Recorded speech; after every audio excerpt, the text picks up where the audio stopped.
غزل نه مخکې یو شعر دی چې مور خو بچی ته خپلې پۍ ورکوي، مور خو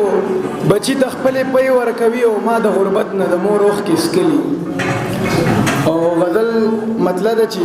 دا اوښکې د زخمي کمې نظر کې تېروتنه، دا اوښکې د زخمي کمې نظر کې تېروتنه او د خاموش خاموش پر هر کې تېروتنه او د تورو ورځو هغه ځلېدونکې رڼاګانې، د تورو ورځو هغه ځلېدونکې رڼاګانې او د تور سګرټ داغونو په هنر کې تېروتنه او سکڼی سکڼی ماښام دی زه ولاړ خراب تراب یم، سکڼی سکڼی ماښام دی زه ولاړ خراب تراب یم، مجبور یم ساقي اوس ستا په در کې تېروتنه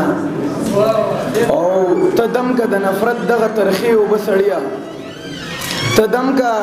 د نفرت دغه ترخې اوبه سړیه او چې ونه کمه بیا د زړه په سر کې تېروتنه او په ډېرو جړاګانو به دې هېر کړم ژوند پرسته، په ډېرو جړاګانو به دې هېر کړم ژوند پرسته او په ډېرو بارانونو پېښور کې تېروتنه او سهرستانه مه چې لیکله ما لیدله، سهرستانه مه چې لیکله ما لیدله او سهاره وشوه نن پورې نختر کې